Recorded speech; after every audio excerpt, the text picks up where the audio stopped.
आप देख रहे हैं निर्भय निर्भय चैनल और इस वक्त मेरे साथ मौजूद हैं सुप्रिया चौहान जी, एडवोकेट सुप्रिया चौहान जी।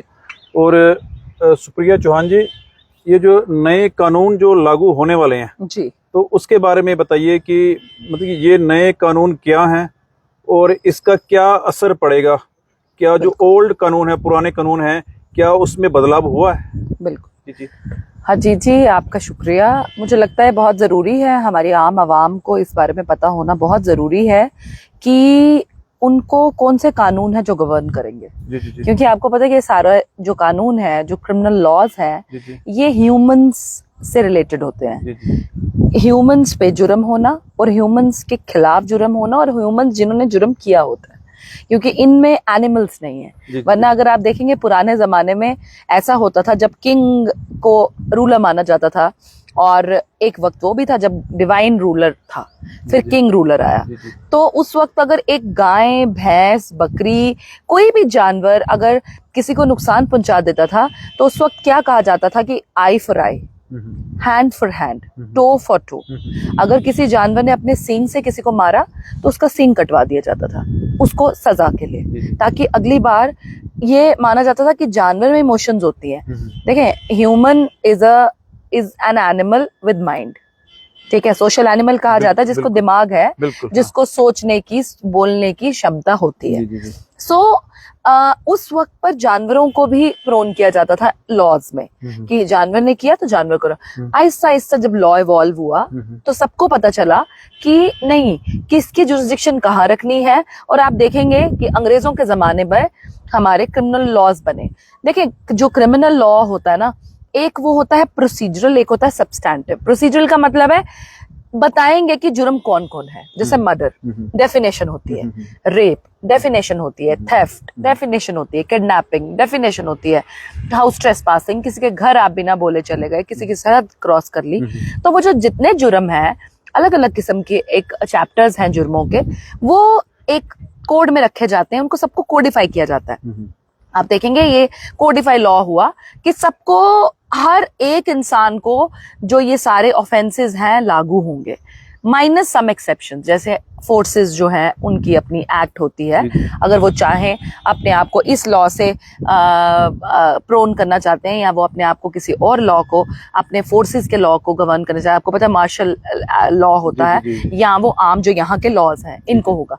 अब ये कुछ ऐसी चीजें हैं जिनको आम आवाम को जानने की बहुत जरूरत है, क्योंकि आम आवाम के बीच में जब अवेयरनेस होगी कि वो करने से ये पेनाल्टी होगी, तो आपको पता है कहीं ना कहीं एक टेंडेंसी जुर्म करने की कम हो जाती है। बिल्कुल। क्योंकि आप देखते हैं गुस्से में आकर कोई किसी को इतना मार जाता है कि जान ही ले जाता है। हाँ। वो जब पता चलता है उसकी कोई हिस्ट्री नहीं थी, पता चलता है घर में सारे पढ़े लिखे हैं, सभ्य हैं, घर में कोई बदमाश नहीं है, कोई माफिया नहीं है, लेकिन हाँ जी उसमें गुस्सा इतना था उसको पता ही नहीं चला। तो जब हम लोगों को अवेयर करेंगे कि हर आपके एक समाज में एक्ट किया हुआ जो एक्ट है, उसके कोई ना कोई रेपरकशंस आप पे होंगे। सो ये कोड, इंडियन पीनल कोड, जिसको अब भारतीय न्याय संहिता का नाम दिया है, आपका सीआरपीसी, उसको भारतीय नागरिक सुरक्षा संहिता चेंज हो गया, इसका नाम बदल गया, नॉमेनक्लेचर ही बदल दिया गया, जबकि अंदर धाराएं ऑलमोस्ट सेम है।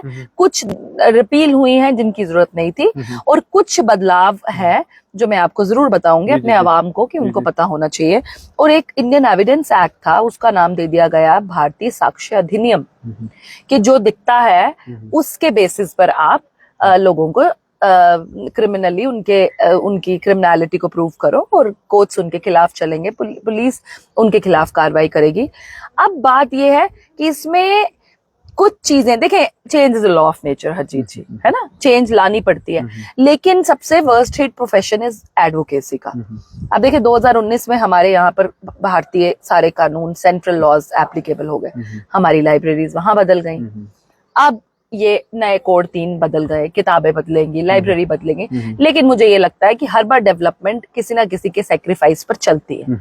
अगर आम आवाम को किसी चीज से उनका हित, कोई चीज उनके हित में है, तो मुझे नहीं लगता किसी भी समाज को उसके कोई परेशानी होगी कि ऐसे चेंजेस क्यों आ रही हैं। कुछ बहुत बेहतरीन चेंजेस आई हैं, जैसे कम्युनिटी सर्विस का कंसेप्ट ला दिया गया। आपने देखा होगा पुराने जमाने में एक मूवी आई थी दुश्मन चाचा, राजेश खन्ना की, उसमें ये दिखाया था कि वो क्योंकि उसने जुर्म किया होता था तो उससे काम लेते थे बट तनख्वाह नहीं देते थे।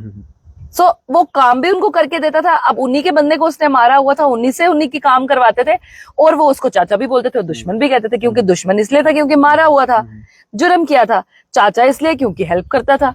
अब he was not paid a single penny, उसको 1 रुपया नहीं दिया जाता था वो सर्विस करने के लिए। सो अब गवर्नमेंट ने नई चीज एक इनकॉर्पोरेट की है लॉज में कि कोई भी पेटी ऑफेंस, जैसे कोई चोरी 5,000 से नीचे, कोई भी जो छोटे छोटे जुर्म जिसकी ग्रेविटी इतनी ज्यादा नहीं है, तो उस चीज को आप क्या करेंगे, उनको जेल के अंदर डालने से या उनको कोर्टों में घिसवाने से अच्छा है तो जैसे ही वो साबित होता है उससे कम्युनिटी सर्विस करवाएंगे। मतलब उस बंदे को 1 रुपया नहीं मिलना, जबकि सुप्रीम कोर्ट बार बार कहती है, ये निजाम है भारत का, रूल ऑफ लॉ कहता है कि जब भी कोई काम करेगा उसको उसका पे किया जाएगा। लेकिन ये कम्युनिटी सर्विस, एक क्रिमिनल को वो काम करेगा लेकिन फॉर नो मनी। वो काम कहाँ करेगा? मैं गवर्नमेंट जहाँ चाहिए, जहाँ गवर्नमेंट काम करवाएगी, रोस्टर पे होगा, रोल पे होगा, लेकिन उसको कुछ नहीं दिया जाएगा। मतलब ये एक स्टेप टूवर्ड्स रेफॉर्मेशन है कि अब उनको जेलों में ही रखोगे तो मेंटालिटी कभी सही होती है, कभी नहीं होती। तो एक तरीका है, रश भी कम होगा, बोझ कम होगा, मेंटालिटी कम होती है, क्योंकि आपको पता है जेल में हर किस्म का इंसान है। जिसने मर्डर किया है, जो वो वाला एक सीरियल किलर है, आप देखें, एक कोई वो है जो हैबिचुअल किलर है, हैबिचुअल ऑफेंडर है। तो एक बंदा जिसने किसी परिस्थिति ऐसी बनी कि उसको वो करना पड़ा और जबकि वो नहीं चाहता था करना, तो उसके रेफॉर्मेशन के लिए एक अच्छी चीज लाई गई है और ये सराहनीय है। जो लोगों को पता चलना चाहिए कि ऐसा है। लेकिन आप देखें उसी तरीके से आईपीसी के अंदर जो अब भारतीय न्याय संहिता है उसके अंदर टेररिज्म को फुल फ्लेज डेफिनेशन ला लिया गया। अच्छा। अब वहां से सेडिशन खत्म कर दिया, टेररिज्म ला लिया है, क्योंकि अदरवाइज टेररिज्म हम अनलॉफुल प्रिवेंशन ऑफ एक्टिविटीज, जो प्रिवेंशन एक्टिविटीज थी वहां से लाते थे कि टेररिज्म क्या होगा, टेररिस्ट कौन होगा। अब एक फुल फ्लेज सेक्शन ही आ गई टेररिज्म पे कि जो भी भारत की एकता, अखंडता, सॉवरेनिटी, भारत के नेचर, कंट्री पर कोई भी एनिमी एक्ट करने की कोशिश भी करेगा या एड करेगा, वो इंसान टेररिज्म के अंदर बुक होगा, जिसके लिए सजाए मौत है और लाइफर है, लाइफ टाइम जब तक जिंदा रहोगे जेल में सड़ते रहोगे। ये नए कानून में प्रावधान हो गया है, ये सेक्शन को इंक्लूड किया गया है, जबकि टेररिज्म की कोई सेक्शन नहीं थी आईपीसी में, बट सडिशन थी। सडिशन का भी वही मतलब है। लेकिन अब एक फुल फ्लेज, क्योंकि भारत की परिस्थितियां ही ऐसी हैं, आप देखें बहुत इलाके डिस्टर्ब्ड हैं, तो क्यों ना लोगों को बताया जाए कि भैया अगर ऐसा करोगे तो जो सलाखें हैं और जो फांसी का फंदा है वो लटक रहा है। अभी लोग अवेयर भी नहीं है इस कानून के बारे में। अभी ये जो आप कर रहे हैं, जो हम बता रहे हैं, यही तरीके हैं अवेयर करने के, यही तरीके हैं, क्योंकि आपको पता है ultimately who is going to be benefit, आवाम।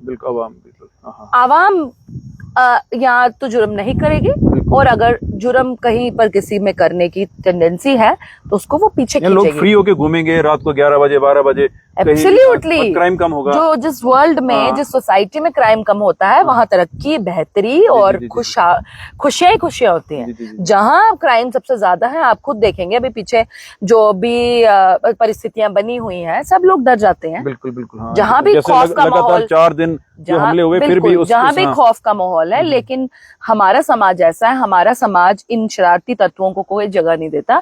इसी वजह से लोगों को डरना नहीं है, लोगों को चौकन्ने रहना है, लोगों को सक्रिय रहना है, और लोगों को सतर्क रहना है, और लोगों को काम करना है, लोगों को इन सब चीजों के खिलाफ आवाज उठानी है।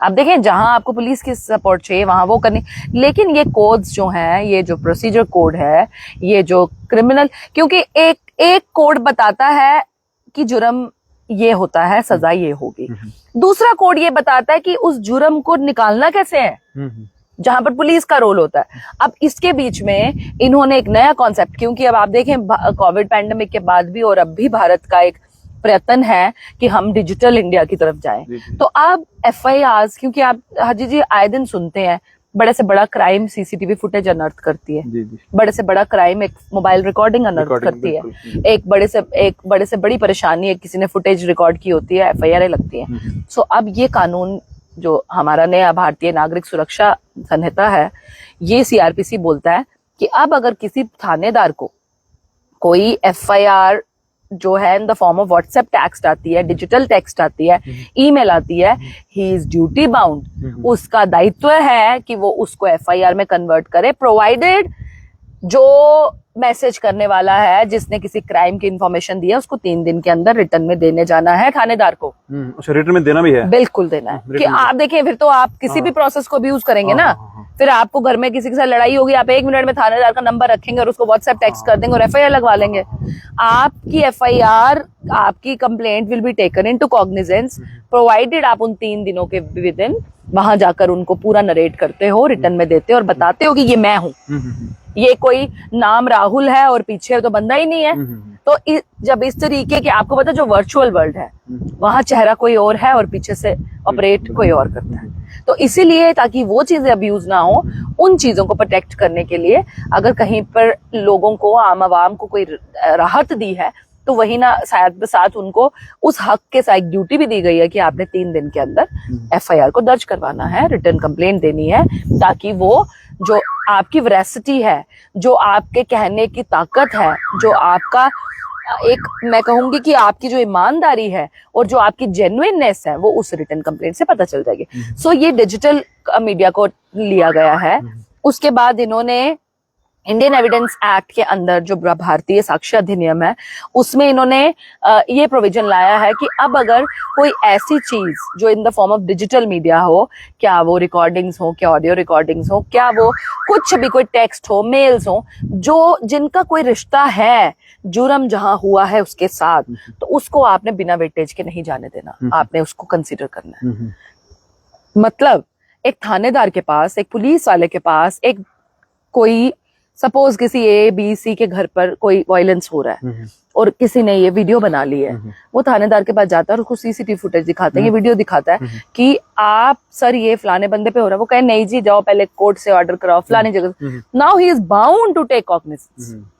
जब एक चीज कोई कितना ही मॉर्फ कर लेगा, कितना ही फोर्ज कर लेगा, जब एक वीडियो रिकॉर्डिंग किसी कैमरा से हुई उस टाइम पर एज ए प्रूफ है, एज एन एविडेंस है, तो आप उसको साइडलाइन नहीं कर सकते। इसका मतलब लोगों को CCTV ना अपने घरों में और बाहर लगाने चाहिए। मैं कहती हूँ जो जुर्म, जो ऑफेंस प्रोन एरियाज हैं, जो वल्नरेबल एरियाज हैं, आप देखें now it's a mandatory provision for police और ऑल पब्लिक इंस्टीट्यूशंस की वहां CCTV फुटेजेस होनी चाहिए, वहां CCTV कैमरास इंस्टॉल्ड होने चाहिए, सो दैट कोई भी अनटूवर्ड इंसिडेंट या कोई भी किसी की अकाउंटेबिलिटी फिक्स करनी है उसके थ्रू हो सकती है। जैसे आज तो चोरी हो ही नहीं सकती। हाँ, अगर मतलब लोगों को चाहिए कि एक CCTV कैमरा घर के बाहर भी लगाना चाहिए। मैं कहती हूँ गलियों में लगा लें, हर चीज गलियों में लगा लेंगे तो हर घर नहीं अफोर्ड कर सकता। आपको पता है ये कैमराज अगर कहीं ना कहीं कुछ चीजों को बयां करता है तो कहीं ना कहीं प्राइवेसी भी हिंडर करता है। काफी लोगों ने लगाए हुए हैं, जैसे हमने मतलब कि लगाए हुए हैं, जैसे मेरे घर में 16 लगे हुए हैं, तो मैंने 2-3 घर के बाहर लगाए हुए हैं। अगर लोगों ने 4 लगाए हुए, 4 में से एक तो गली में लगाना बहुत अच्छा, बहुत जरूरी है। उससे ये होता है, उससे आप देख रहे हैं नशा बहुत बढ़ रहा है। जी। आप भी की स्टोरीज हैं, आप तो गांव तक ये देखें पहुंच गया है। तो उन CCTV से एक दिमाग के अंदर जो क्रिमिनल है उसको कहीं ना कहीं डर रहता है कि मेरी हरकत कैप्चर ना हो जाए। तो यही ये जो कैमराज हैं इनका रोल ये रहता है। और बस मैं यही कहूंगी कि जो हमारे लोग हैं, आवाम है, क्योंकि ये लॉज उनके लिए होते हैं, ये हर एक जो राइट्स हैं उनके लिए होते हैं, जो मैं कहूंगी जो भी प्रोविजन बनाए जाते हैं ये उनके लिए होते हैं। जब उनको, लेकिन उनको दिमाग में ये जरूर रखना है कि अगर मुझे कोई हक दिया है तो मुझे उस हक का यूज करना है तरीके सही में, ना कि अब्यूज करना है। क्योंकि अगर आप अब्यूज करेंगे तो आप भी एक उसी क्रिमिनल की तरह डील किए जाएंगे जैसे एक ऑफेंडर डील किया जाता है। और हमें ज्यादा से ज्यादा मैं ये कहूंगी हमारे पुलिस स्टेशन हैं उनके पास छोटे छोटे जो एक्ट्स हैं वो होने चाहिए, ये कोड्स होने चाहिए, ताकि क्योंकि एक पुलिस और एडवोकेसी एक एजेंसी है जो क्राइम को रोकती भी है और क्राइम होने से भी रोकती है, क्राइम हो जाए अनर्थ भी करती है और विक्टिम को रिहैबिलिटेट भी करती है। इसीलिए जो ये नए कानून आ रहे हैं सब लोगों को बड़ी बड़ी मुबारकबाद। और ऐसा कुछ नहीं है, कोई बड़ी मेजर चेंजेस नहीं आई हैं। जो जरूरतें थी, लाइक जो ऑफेंसेस रिलेटेड टू रेप्स हैं, एसिड अटैक्स है, गैंग रेप्स हैं, उनको एक काफी बिल्कुल काफी उनको सीरियसनेस से लिया गया है। ट्रैफिकिंग, ड्रग मैनेज सबको डील किया गया है। लेकिन अल्टीमेटली आपको पता है किताबें रह जाती हैं महज अगर एनफोर्समेंट एजेंसी उसको सही तरीके से ना करे। तो ये कंबाइंड एफर्ट रहेगी पुलिस की भी, आम आवाम की भी, सोसाइटी की भी, वकीलों की भी, जुडिशरी की भी और सबकी। And thank you. तो इसके बारे में शॉर्ट बुक भी होनी चाहिए लोगों को, मतलब कि डिस्ट्रीब्यूट करने के लिए। हाँ। तो सरकार को चाहिए कि एक शॉर्ट बुक बना के। नहीं, आप देखिए शॉर्ट बुक नहीं, या तो एप्स हैं। अच्छा, एप्स आज तो एनसीआरबी का एक नया ऐप आ गया है जिसके अंदर इसका कंपेंडियम है। अच्छा। तो जरूरत नहीं है पढ़ने वाले को। तो अच्छा, मोबाइल में से ऐप निकाल के। आप देखिए हर एक बंदे को तो पढ़ना नहीं है। अब 1860 1860 में इंडियन पीनल कोड बना था। 1973 1903 सबको पढ़ने की जरूरत थोड़ी होती है हर चीज की। लेकिन ये चीजें लाई गई हैं जो मोफिज लोग हैं समाज के, जिनको अब आप देखिए रोज डॉक्टर की किताबें अब हर आम आवाम थोड़ी पढ़ता है। वैसे ही वकीलों की लोगों को किताबें पता होना चाहिए कि अगर मैं ये जुर्म करूंगा तो इसकी सजा ये मिलेगी। थोड़ा डर तो मन में होता है। बिल्कुल, वो अवेयरनेस जैसे आप कर रहे हैं, जैसे बाकी मीडिया हाउसेस हैं उनको करना चाहिए। जो लोग इन लीगल सर्विसेज से जुड़े हुए हैं उनको आवाम में जाकर करना चाहिए। एंड आई एम श्योर कि नाउ हम एक बेहतर समाज की तरफ बढ़ रहे हैं। जी, बड़ा शुक्रिया। सुप्रिया चौहान जी ने जैसे कि बताया कि नए कानून जो लागू होने ही वाले हैं और उन कानूनों की जानकारी अभी आपको दी गई है, और वीडियो को शेयर भी करें क्योंकि इसकी जानकारी सभी लोगों को होनी चाहिए और इससे हमारे समाज में क्राइम कम होगा। तो नए कानून अभी इम्प्लीमेंट होने वाले 1 जुलाई से होने वाले। बिल्कुल बिल्कुल। तो वीडियो को आप शेयर भी करें। आप देख रहे हैं निर्भय चैनल।